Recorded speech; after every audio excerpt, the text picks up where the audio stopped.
یہ جو پرندے ہوتے ہیں ان کے پر کترے جاتے ہیں تاکہ ان کے پر بڑھیں. خواتین جو ہے بال کا وہ نیچے جڑیں نکل آتی بال کاٹے جاتے ہیں. تو ڈاکٹرز کہتے ہیں کہ یہ نہیں کاٹیں گے تو آپ کے بال نہیں بڑھیں گے. الغرض دنیا میں جہاں بھی دیکھیں آپ ہر مرتبہ کٹوتی کا مطلب کمی نہیں ہوتی ہے, کبھی بڑھانا بھی ہوتا ہے. اور یہ بعض جو نیگیٹو لوگ ہوتے ہیں وہ کسی اور طرح سے کاٹ کرتے ہیں لوگ, اور سمجھتے ہیں کہ اس سے ہماری عزت بڑھے گی, اس سے عزت نہیں بڑھے. اللہ اکبر, ایسا ہی ہے. یہ آپ سمجھ لیں کہ اگر آپ نے کسی اور کے لیے گڑھا کھودا تو خود ہی آپ اس میں جا گرو گے. اچھا ڈاکٹر صاحب یہ بتائیے کہ بہترین مصارف آپ کے خیال سے آج کل زکوٰۃ کے کون ہیں؟ دیکھیں معاشرے کے اندر بہت سارے ایسے افراد ہیں کہ جو واقعی ضرورت مند ہیں, ٹھیک ہے, لیکن وہ ہاتھ نہیں پھیلاتے, ٹھیک ہے, سوال نہیں کرتے. اور عام طور پر ہم میں سے بہت سارے لوگوں کی غلط فہمی یہ ہے کہ ہم ایسے لوگوں کو حقدار نہیں سمجھتے کیونکہ ہاتھ نہیں پھیلا رہے, ہمارے سامنے وہ اپنے عزت نفس مجروح نہیں کر رہے. ہم تو صرف انہی لوگوں کو محتاج سمجھتے ہیں, ضرورت مند سمجھتے ہیں کہ جو ہم سے بار بار ڈیمانڈ کرے, بار بار تقاضا کرے اور گاڑی کے پیچھے جو ہے آگے سگنل تک آ جائے, انہی کو. نہیں, یہ لوگ زیادہ مستحق ہیں. ایسے افراد کہ جو نہیں مانگتے آپ سے, لیکن آپ ان کو جانتے ہیں رشتہ داری کی بنیاد پر, آپ ان کو جانتے ہیں پڑوسی ہونے کی بنیاد پر, آپ ان کو جانتے ہیں دوست ہونے کی بنیاد پر, اور آپ کو یہ معلوم ہے کہ وہ کئی مہینوں کا مثلا کئی مہینوں سے ان کو سیلری نہیں ملی, کئی مہینوں سے ان کا کاروبار نہیں چل رہا, ان کے کاروبار کے اندر مندی چل رہی ہے, ٹھیک ہے. تو ایسے لوگ جو ہے وہ مستحق ہیں. زکوٰۃ کے مستحقین میں بھی یہ لوگ شامل ہیں. زکوٰۃ کے اندر جو فقیر کہا گیا نا, فقر کے اس تعریف کے اندر یہ لوگ آتے ہیں. اور یہاں پر یہ بھی بیان کیا گیا کہ جب آپ ان کو دے دیں تو بتانا ضروری بھی نہیں ہے کہ آپ ان کو زکوٰۃ کے پیسے دے رہے ہیں, تاکہ ان کی عزت نفس مجروح نہ ہو جائے. یہ ہاتھ بھی اسی لیے نہیں پھیلاتے چونکہ یہ اپنی عزت کو بچانا چاہ رہے ہیں. تو ایسے لوگ زیادہ مستحق ہیں. اور یہاں پر ایک بعض علماء یہ بیان فرماتے ہیں کہ آپ یہ نہ دیکھیں کہ ان کے پاس گھر ہے, ٹھیک ہے, آپ یہ نہ دیکھیں کہ اس کے پاس سواری ہے, سواری ہونے کے باوجود, گھر ہونے کے باوجود پھر بھی وہ زکوٰۃ کا مستحق ہو سکتا ہے, پھر بھی وہ آپ کی امداد کا مستحق ہو سکتا ہے. اس سے یہ تو نہیں کہا جائے گا نا کہ آپ گھر چھوڑ کر گھر بیچ دیں اور پھر اپنے مخارج چلائیں, آپ اپنی سواری بیچ دیں اور پھر جو ہے آپ یہ بھی بہت سے لوگوں میں تانا زنی کی عادت ہوتی ہے. تو ایسا ہرگز نہیں ہے. ایک آدمی مالک مکان ہے, اپنا گھر رکھتا ہے, ایک آدمی اپنی سواری رکھتا ہے, لیکن اس کے باوجود جہاں پر وہ کام کر رہا ہے وہاں کئی مہینے سے مثلا اس کو کوئی پیسے نہیں ملے, تو آپ کو معلوم ہے کہ وہ مستحق ہے, ٹھیک ہے, اس کی امداد جو ہے وہ کی جانی چاہیے. تو ایسے لوگ کہ جو نہیں مانگتے, جو آپ کے سامنے ہاتھ نہیں پھیلاتے, خاص طور پر ایک بار پھر عرض کر لیتے, خاص طور پر رشتہ داروں میں, قریبی افراد میں انسان دیکھیں کہ وہ وہاں پر اگر کوئی محروم ہے, وہاں پر اگر کوئی محتاج اگر ہے تو ان کی مدد کا سے جو ہے وہ اس سلسلے کو آگے بڑھائیں اور پھر باقی لوگوں کی طرف چلے جائیں. یہاں پر ایک اور بات عرض کر لوں, والدین کے اوپر بھی خاص طور پر توجہ دیں, ٹھیک ہے. والدین جب ظاہر ہے عمر کے ایک خاص حصے تک جب پہنچ جاتے ہیں اور بچے جب بڑے ہو جاتے ہیں تو ان سے مانگتے نہیں ہیں, لیکن آپ کو معلوم ہے کہ ان کی ضروریات بھی ہیں, ٹھیک ہے. ان کی آپ شاید بچوں کے ساتھ آج والدین کے احترام کے حوالے سے ہی بات کر رہے ہیں, تو انتہائی اہم ہے ان کی ضروریات کا خیال رکھنا. ان کو اچھا لگتا ہے کہ ان کا بیٹا ان کو کچھ دے رہا ہے, تو ضروری تھوڑی ہے کہ وہ آپ سے کہیں تبھی آپ ان کو کچھ دے دیں, ٹھیک ہے. آپ وہ نہ بھی کہیں تب بھی جو ہے ان کی ضروریات کا خیال رکھ لینا, ان کو دے دینا, یہ بالکل واجبات میں سے. اچھا, زکوٰۃ کی بات ہم کر رہے ہیں تو زکوٰۃ میں یہ بتائیں کہ جو زیورات پہ زکوٰۃ ہے, گولڈ پر, تو زیورات تو عورتیں پہنتی ہیں, تو عورت کیسے زکوٰۃ دے گی؟ وہ تو ہمارے متھے مارتی ہے. عام طور پر ہوتا ہی ہے. دیکھیں میں بتاؤں, ہمارے ہاں اگر میں کہوں کہ 75% خواتین ہاؤس وائف ہوتی تو شاید غلط نہ ہو, ٹھیک ہے. اس میں کچھ خواتین ہوتی ہیں کہ جو جاب کرتی ہیں اور وہ مالی حیثیت رکھتی ہیں, تو شوہر پر تو واجب نہیں ہے. اگر عورت کے پاس زیور ہے اور اس پر زکوٰۃ لازم ہو گئی تو عورت ہی نکالے گی, چاہے اس کو ادھار لینا پڑے یا بیچنا پڑے. ایک انگوٹھی بیچ دے, اس میں رونے کی کیا بات ہے؟ لیکن اگر شوہر ادا کرے گا, ہمارے عام طور پر بیچارے شوہر کر دیتے ہیں بیچارے, ہاں منع نہیں, یعنی خاتون نے متھے ہمارے مارنا. ہاں, وہ بڑی مشہور کہاوت کہ پہنوں گی میں زیورات, زکوٰۃ تو دے گا. مشہور کہاوت ہے, کہا جاتا ہے کہ چھورا خربوزہ جو ہے چھری پہ گرے, چھری خربوزہ گرے, تو دینی شوہر کو ہی ہے. بہرحال تب میں یہ کہوں گا بالکل جائز ہے, اگر, لیکن اس کے لیے ضروری ہے کہ بیوی کی اجازت سے دے. اگر بغیر اجازت دے دی اور بعد میں بیوی کو بتایا تو زکوٰۃ ادا نہیں ہوگی. اچھا, یہ ضروری ہے. یعنی ایک تو ان کو ہم زیورات دلوا دیں, پھر وہ اپنی مرضی سے پہنے, پھر جب زکوٰۃ ہم دیں ان پہ ایک طرح سے احسان کریں دنیاوی اعتبار سے, تو پھر اجازت لے. محترمہ سارا کچھ ہو گیا, آپ کی اجازت ہو تو زکوٰۃ میں دے. میں ایک بات عرض کرنا چاہوں گا, یہاں پر بڑے اچھے خوشگوار ماحول میں بات ہو رہی ہے. دیکھیں عام طور پر ہوتا یہ ہے کہ مرد حضرات کی سوچ یہی ہوتی ہے جو آپ بیان کر رہے ہیں نا، ظاہر سی بات آپ ترجمانی کر رہے ہیں قوم کی جی اسٹریٹ پر بیٹھ کے ماشاءاللہ. تو دیکھیں یہ عورت کہاں لے کے جائے گی، یہ آپ کا ہی تو ہے. ہاں ٹھیک ہے، آپ بعض مرد حضرات پیسے نہیں دیتے لیڈیز کو، بیویوں کو پیسے نہیں دیتے ہیں. اور بھائی وہ تمہاری بیوی ہے، تمہاری بچوں کی ماں ہے، تمہارے گھر کی رکھوالی کرنے والی ہے، تو اس کو خرچہ بھی دیں، وہ زیور بھی دیں، وہ آپ کے بچوں کو ڈبل ٹرپل کر کے لوٹائیں. ورفعنا لک ذکرک اور عالم ٹائم ساتھ ساتھ چل رہے ہیں. عالم ٹائم میں آج نظام زکوٰۃ اور خدمت خلق پہ گفتگو ہو رہی ہے. اچھا ڈاکٹر صاحب یہ بتائیے کہ لوگ قرض دے سکتے ہیں کہ زکوٰۃ کے پیسے پڑے ہیں اور ایک ضرورت مند ہے وہ لوٹا بھی دے گا تو اس کو قرض دے دوں، یا پھر اس کا کچھ اور نام ہوگا؟ دیکھیں اگر کوئی مقروض ہے ٹھیک ہے اور وہ اپنا قرض ادا نہیں کر سکتا تو زکوٰۃ کے مصارف میں وہ بھی شامل ہیں. آپ اس کو قرض جو ہے وہ یعنی قرض لوٹانے کے لیے وہ دے سکتے ہیں.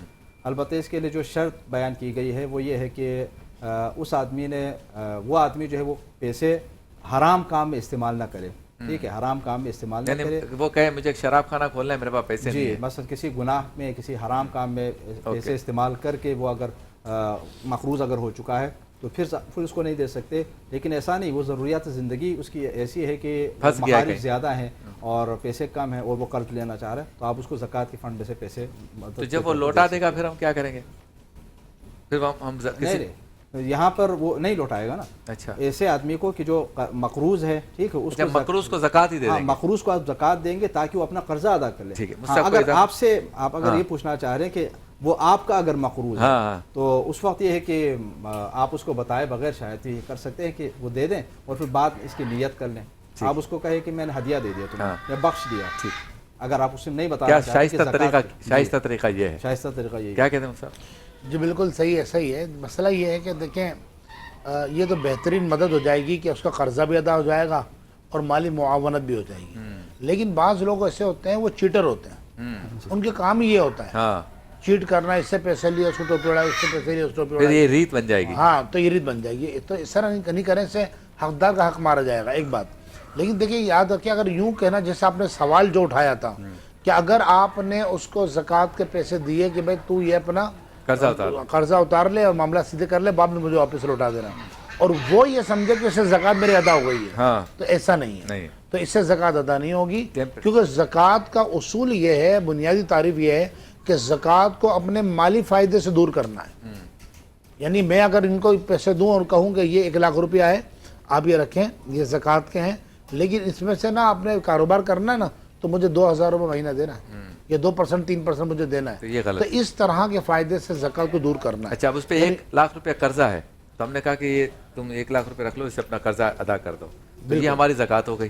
اگر وہ واپس لوٹا دے تو وہ کہ یار آپ نے ایک دفعہ میری مدد کی تھی، قرضے کے لیے پیسے دیے تھے، تو اس کو اس وقت یہ مینشن کر دیں اور کہہ دیں کہ یہ آپ کو میں تحفہ دے رہا ہوں. مالک بنا دیا یا تحفہ دیا. ہاں مطلب مالک بنانے میں تو اس کا شائبہ آئے گا نا.